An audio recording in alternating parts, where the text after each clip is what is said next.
안녕하세요. 반갑습니다. 여러분, 성격은 타고나는 것일까요? 아니면은 후천적으로 만들어지는 것일까요?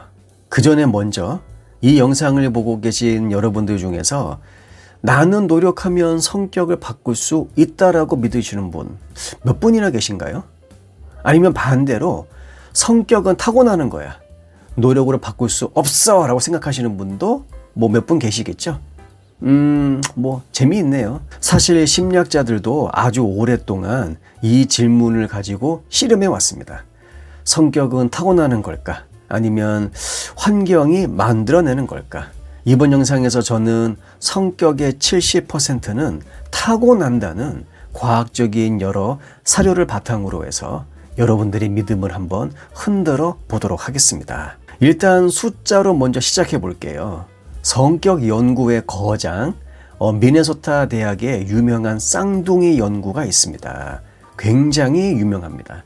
이 연구는 1979년부터 시작돼서 수십 년 동안 일란성 쌍둥이를 추적 관찰했죠. 그리고 연구진이 발견한 가장 놀라운 사실은 바로 일란성 쌍둥이는 설령 다른 환경에서 자랐더라도 성격이 놀라울 정도로 비슷하다였습니다.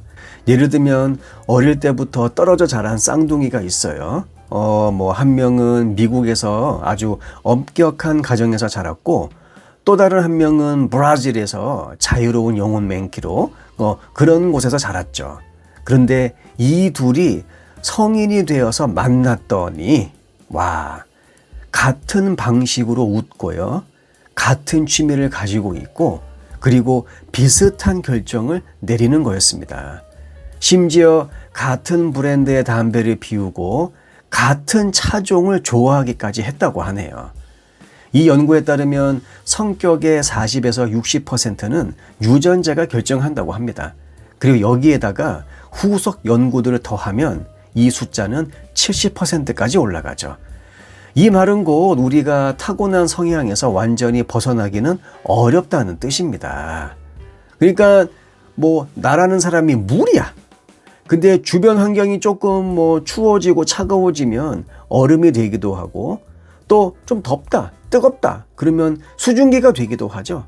하지만 물이라고 하는 나의 어떠한 타고난 그것 범위 안에서 변화가 이루어질 수 있다는 것이죠. 나라는 사람의 기본적인 어떤 타고난 그것을 벗어나는 변화, 천지개벽의 변화, 그거를 기대하는 것은 거의 불가능하다, 그 뜻입니다. 여러분께 또 하나의 충격적인 사실을 알려드리겠습니다. 인간의 뇌는 이미 만들어진 길을 따라가는 것을 좋아합니다. 뇌과학적으로 보면 성격은 기본적으로 신경망의 패턴입니다.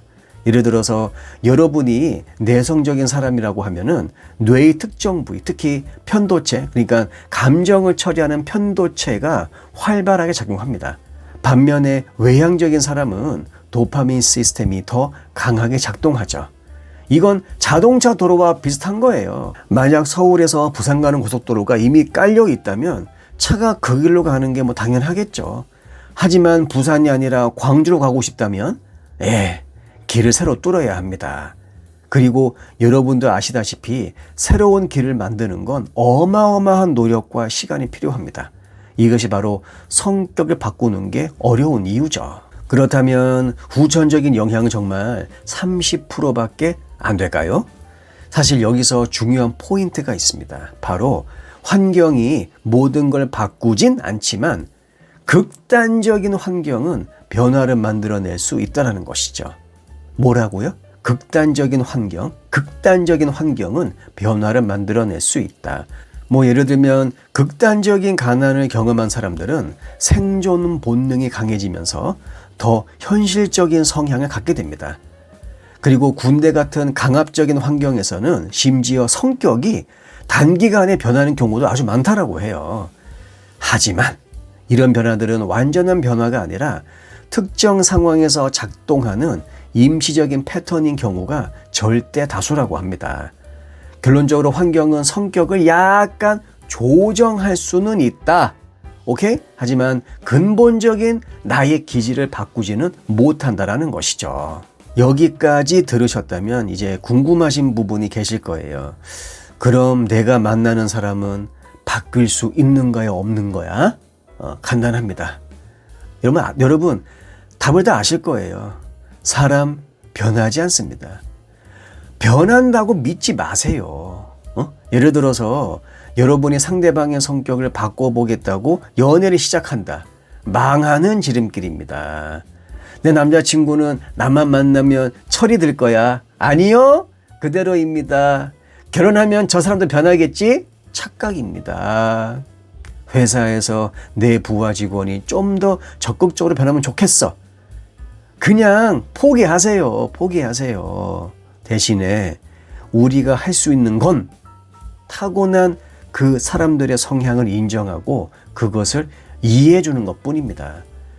내성적인 사람과 외향적인 사람은 대화 방식이 다릅니다. 아시죠? 감정적인 사람과 이성적인 사람은 의사결정 방식이 달라요. 계획적인 사람과 즉흥적인 사람은 삶을 사는 방식이 조금 다릅니다.